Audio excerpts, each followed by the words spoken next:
Assalamualaikum warahmatullahi wabarakatuh. Perkenalkan, nama saya Andia Anadriawan, NIM 2003015010059, kelas PJKRD. Baik, saya akan menjelaskan materi mata kuliah filsafat penjas dan olahraga. Yang pertama, asas pengembangan dan penetapan sasaran penjas. Ada dua dasar pengembangan yang harus dipertimbangkan yang akan dikemukakan pada bagian ini, yaitu dasar-dasar pengembangan kurikulum dan dorongan dasar anak. Selanjutnya, dasar-dasar perkembangan kurikulum. Ada beberapa prinsip yang menjadi landasan bagi pengembangan program pendidikan jasmani, yaitu 1. Kurikulum pendidikan jasmani harus berorientasi kepada anak dan tingkat perkembangannya. Pemilihan kegiatan dalam penjas harus didasarkan pada tuntutan dan karakteristik anak dan dilengkapi dengan pertimbangan tentang tingkat-tingkat perkembangan mereka. 2. Setiap anak berbeda-beda dalam hal kebutuhan dan kemampuan belajarnya. Setiap anak mempunyai hak untuk mencapai potensinya masing-masing, sehingga kurikulum harus memberikan kesempatan agar anak memperoleh pengalaman semacam itu. 3. Anak harus dilihat sebagai manusia yang utuh. Kurikulum hendaknya bertanggung jawab dalam mengembangkan aspek-aspek yang lengkap dari anak-anak, bukan saja keterampilan fisik dan kebugaran jasmani, tetapi mencangkup keterampilan kognitif dan keterampilan sosial. 4. Hal-hal yang berhubungan dengan kebutuhan anak harus diajarkan melalui pendidikan jasmani. Kegiatan belajar harus dilaksanakan dalam sifat yang meyakinkan bahwa tujuan-tujuan dari pendidikan jasmani dapat dicapai. 5. Gerakan merupakan dasar bagi pendidikan jasmani. Mutu program penjas dapat dinilai berdasarkan mutu pengalaman gerakan yang dialami oleh anak-anak. Pendidikan jasmani memang terdiri atas kegiatan fisik yang harus dilakukan secara aktif. 6. Pembelajaran harus terjadi melampaui kepentingan sesaat, tetapi harus menawarkan keterampilan yang berguna untuk seumur hidup. Dengan demikian, pendidikan jasmani harus memberikan program yang cukup dinamis agar mampu mengembangkan kebugaran seperti jasmani. Selanjutnya, dorongan dasar anak. Dorongan dasar adalah suatu keinginan untuk melakukan dan menghasilkan sesuatu. Semua anak memiliki perasaan seperti ini yang kemungkinan besar merupakan sifat keturunan atau pengaruh lingkungan. Dorongan dasar ini dikaitkan dengan pengaruh masyarakat, guru, orang tua, dan teman-teman sendiri. Selanjutnya, A. Dorongan untuk bergerak. B. Dorongan untuk berhasil dan mendapatkan pengakuan. C. Dorongan untuk mendapatkan pengakuan teman dan masyarakat. D. Dorongan untuk bekerja sama dan bersaing. Selanjutnya, E. Dorongan untuk kebugaran fisik dan daya tarik. F. Dorongan untuk bertualang. G. Dorongan untuk kepuasan kreatif. H. Dorongan untuk menikmati irama. I. Dorongan untuk mengetahui. Selanjutnya, modern orientasi kurikulum dalam pendidikan jasmani.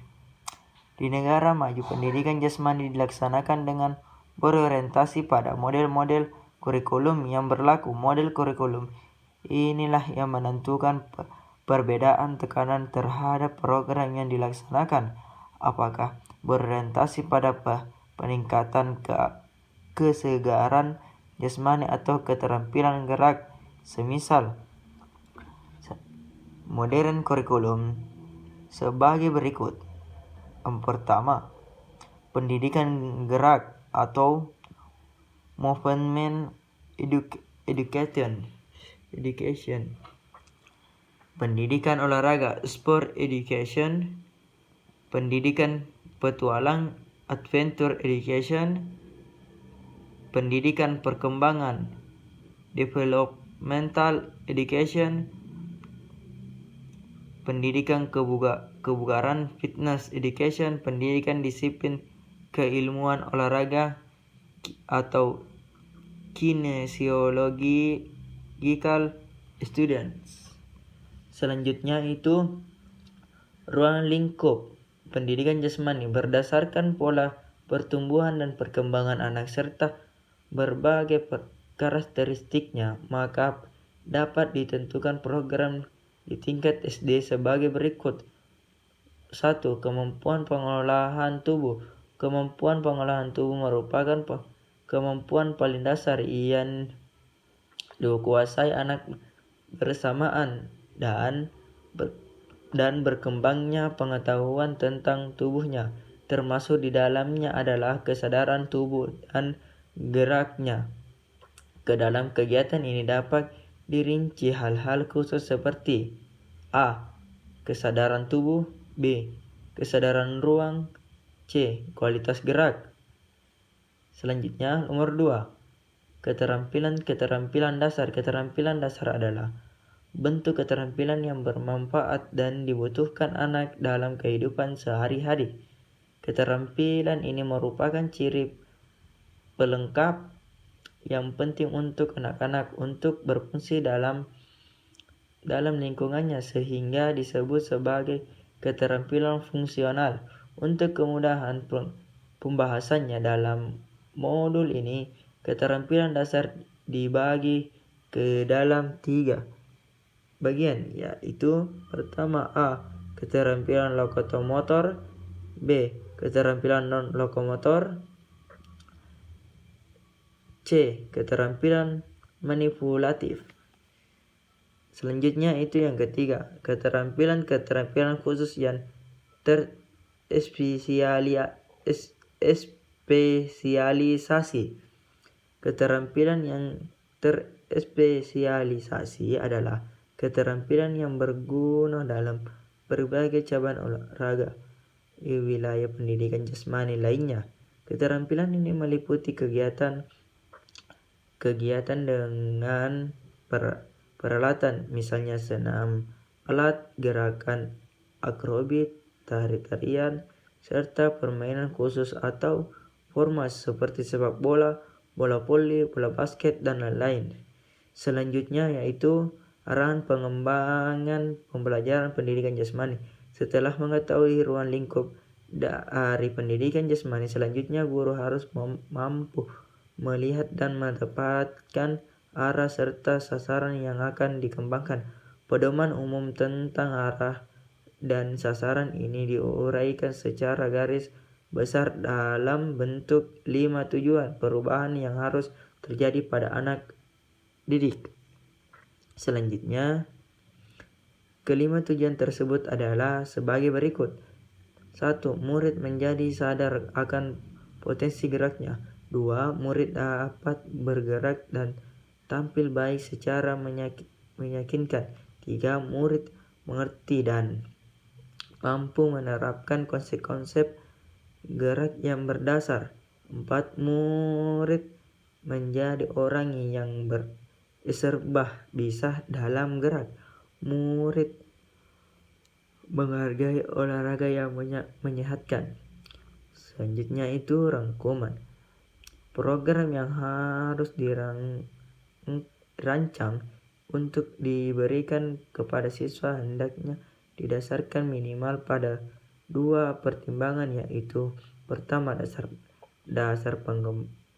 pengembangan kurikulum dan kedua pada dorongan dasar anak. Model kurikulum yang dapat diadopsi dan pengembangan penjas di Indonesia di antaranya adalah model pendidikan gerak, pendidikan olahraga, pendidikan kebugaran, pendidikan perkembangan, pendidikan petualang, dan pendidikan studi kinesiologis. Penelitian dalam bidang pedagogi, olahraga sport atau sport pedagogi tentang pendekatan induktif, metode pemecahan masalah, dan discovery terbukti efektif untuk meningkatkan kemampuan anak yang mengembangkan pengetahuan dalam penalaran. Selanjutnya, ruang lingkup pendidikan jasmani untuk siswa SMP hendaknya tetap berpedoman pada upaya pengembangan hierarki gerak dan keterampilan yaitu kompetensi pengolahan tubuh, kesadaran tubuh, kesadaran ruang, serta kualitas gerak, keterampilan dasar atau lokomotor, non-lokomotor, dan manipulatif, serta keterampilan khusus atau kecabangan olahraga dan berbagai aktivitas fisik populer lainnya. Sasaran dari program pengembangan penjas pada hakikatnya terkait dengan upaya untuk mengarahkan siswa agar A. menjadi sadar akan potensi gerak, B. dapat bergerak dan tampil baik secara meyakinkan, C. mengerti dan mampu menerapkan konsep-konsep gerak yang mendasar, D. menjadi orang yang serba bisa dalam gerak, E. menghargai olahraga yang menyehatkan.